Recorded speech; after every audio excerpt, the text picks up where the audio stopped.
I'll land this plane here, okay? No, sweet, man. This is great. Cool. So I was just showing you guys the overloan protection rider. That's how I explain tax-free income, tax-free retirement. So I'm a very simple person. So I just the reason I can relate to people is because I just keep it really simple and really high level, and it's been working. So let's go. So we have our illustration. One thing I will show the client here is if you guys look, I might have passed it here. There is a page on here that kind of gives me a visual so I can kind of show them how this money is. So take a look here. So some questions people will ask me, well, let's say this is a universal life contract and it's very flexible. So let's say that I have a really bad year in my 7th year, for example, right? Well, the beauty of universal life is that I can skip a payment for a year if I'm having a really bad year. There is cash value in the policy, so it will grow. So God forbid, I fall in really hard times here, I can skip this payment if I need to. Now, it will affect my cash value a little bit, but it can rebound. So that's people like that. It's a very flexible contract for you. Vice versa, let's say I have a really good year.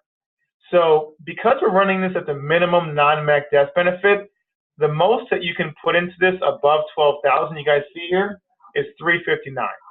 Because we're running it at the most efficient way possible. So you can't dump a huge amount of money above what you're putting into this contract.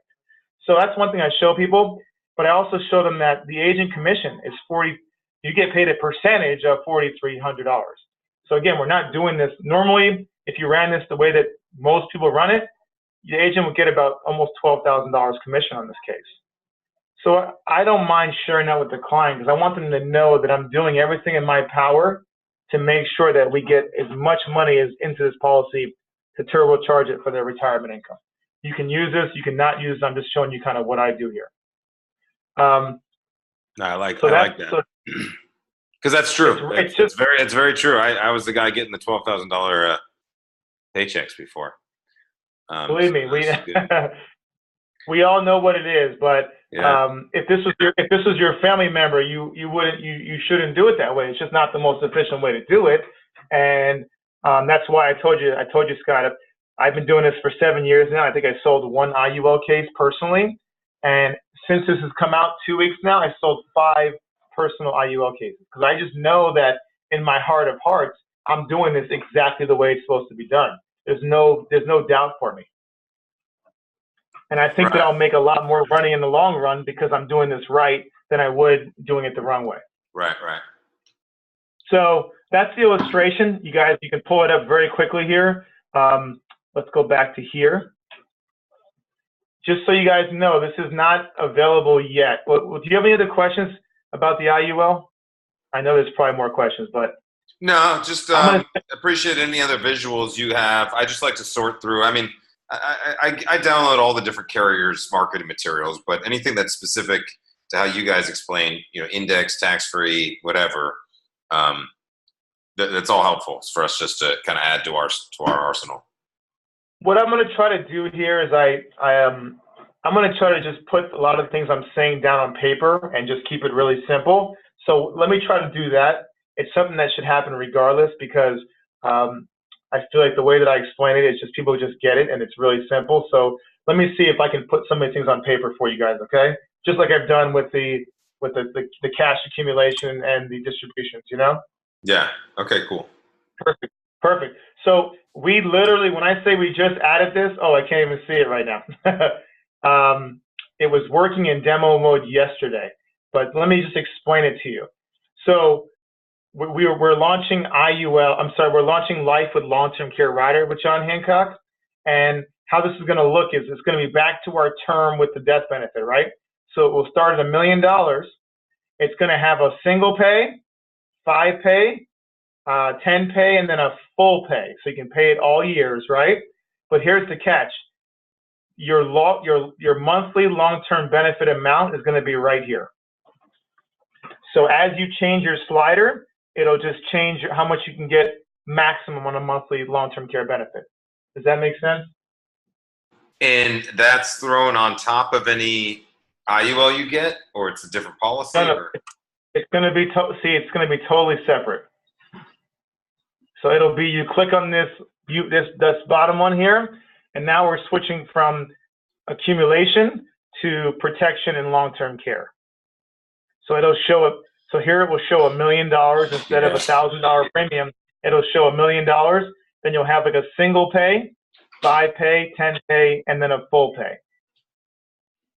Does that make sense? Yeah, single pay meaning that's supposed to go on continually. Single pay meaning I'm going to dump in $100,000 into this one time. Oh, gotcha. Okay.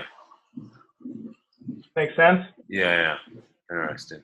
All right. Perfect. So is there a way to like structure quote and apply where it's like, well, first sign up for the IUL, like, hey, do you want to also add in an long-term care, product as well, and it just stacks them all on top?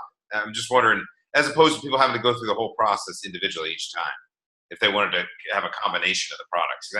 That's what I'm seeing here is we can't ever do, we're always going to want to structure it like having 2 or 3 of these things going, just depending on what the need is. Ideally, to be flexible, right? Yeah. Well, the beauty is that you can always go through and see what the death benefit's going to create, and then you can always just apply for that number for term, add them all together, apply to the number for term, and then you can chop it up however you want to.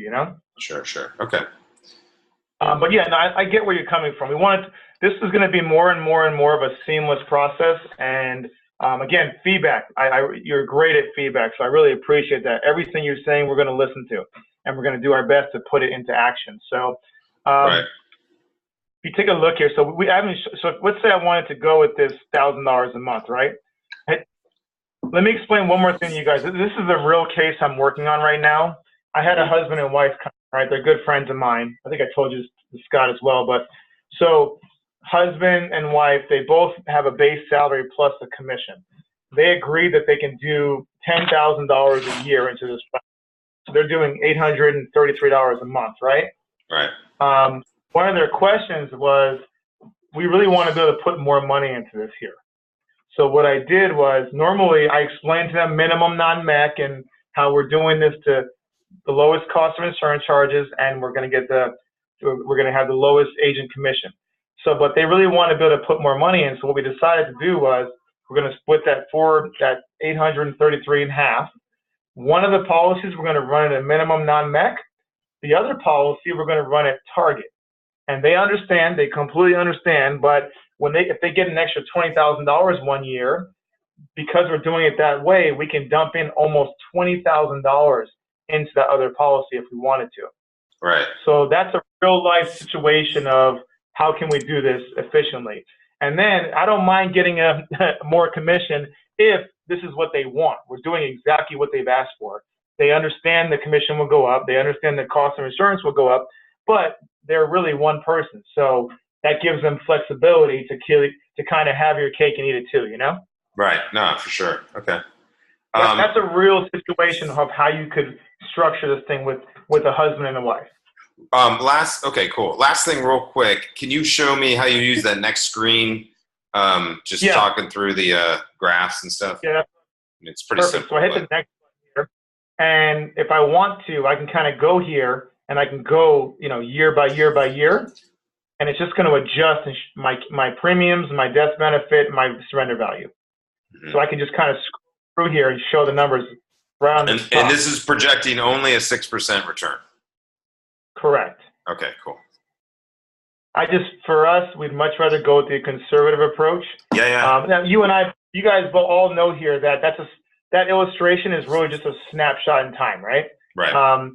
Chances of it being exactly to the T like this are, it's not going to happen. But the goal is, realistically, maybe we're going to average about 8% here, so it'd be even better than this. But I'd rather show not as good and be better than do it the other way around, right?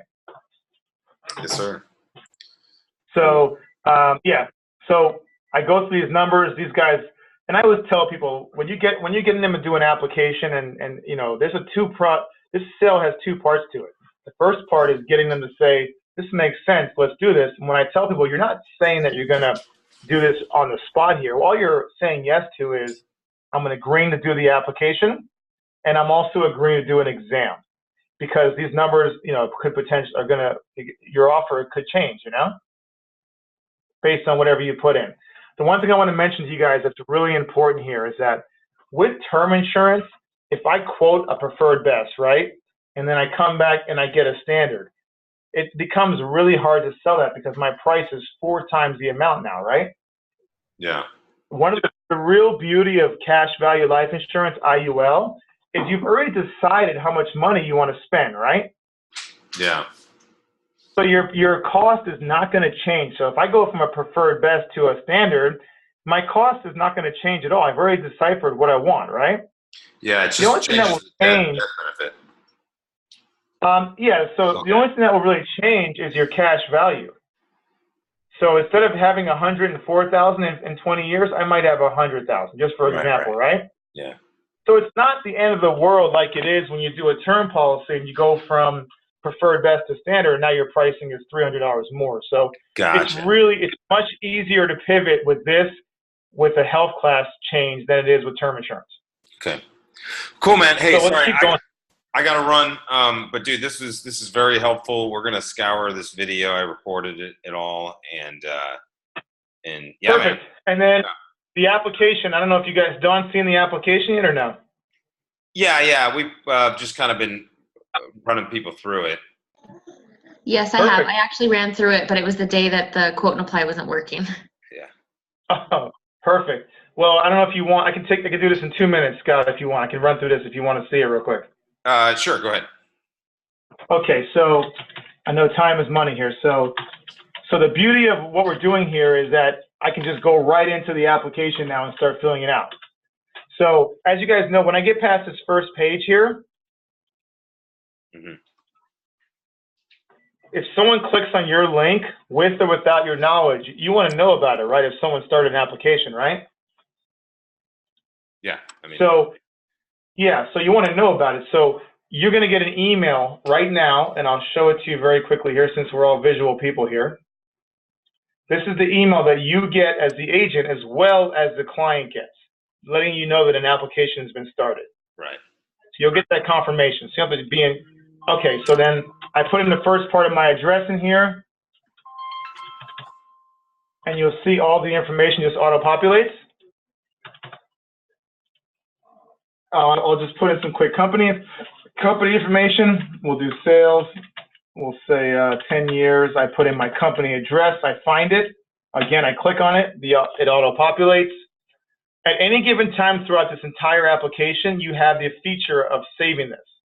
This is really cool because in the past, you had to print, scan, fax, email, and you don't mind doing that, but you don't want your client to have to do that as well, right? You click on you copy this link, drop it in an email to the client. Thank you. I took the liberty of starting your application for you. Please click on the link, put in your date of birth, and it brings you right back to wherever you left off at. As long as your client has life insurance, as long as your client has internet access, they can access this from anywhere. So ownership, it could be owned by a trust, it could be owned by a business or own individual. Just to make it easy, we'll say individual for time. We'll say Mrs. Doe. We'll say this is the wife. We'll save that. If you want to split it up like 50-50, you can split it there. You can add a contingent beneficiary, which backs up the primary. At this point, you would just throw in some income, some assets, some liabilities. A lot of people will save it right here because they don't know this information. So they'll just save it right here and then send it to the client. But if you know it, you can fill it right in there. If the client has any existing life insurance, you would just add the policy right here, which is say they don't for now. And then these are the actual medical questions right from John Hancock. Just so you guys know, we're available in 50 states. We format over 50,000 forms to be able to be available in all 50 states because they're all different each state. So there's been a tremendous amount of work that's gone in to get into this point right here. Most of the questions are going to be no. If I did say yes, it's just going to pop up a window, and I can explain why. I had one agent who's from New York say, can we just get one button that says no for everything and call it a day? I love the way you're thinking. I love that, but the carriers will never let that slide. So just so you guys know, we just answered all the medical questions. If your client needs to set up an exam, this is a live calendar from exam 1 with real times based on whatever your zip code is. So let's just say I want to lock in this Saturday because I don't want to deal with it during the week. I hit schedule. I hit yes. We just booked the exam. It was that easy. So at this point, you have 2 options. If you're not face to face with the client, maybe they're in a different state, you can hit sign via email. They get an email from DocuSign. If they are face to face or the client's doing this 100% themselves, then you would simply just hit sign now. Scott, are you still there? Yeah, unfortunately, I'm going to have to shut off because I got another Zoom call coming in right now. So, but I know how to go through it to this. Okay, we're good to go. I'll let you go here, my friend. Cool. Thanks, man. I appreciate it. Thank you, Josh. John. Thank you, Scott. Thanks, I'm looking forward to working with you guys, okay? For sure. All right. Bye-bye. Bye.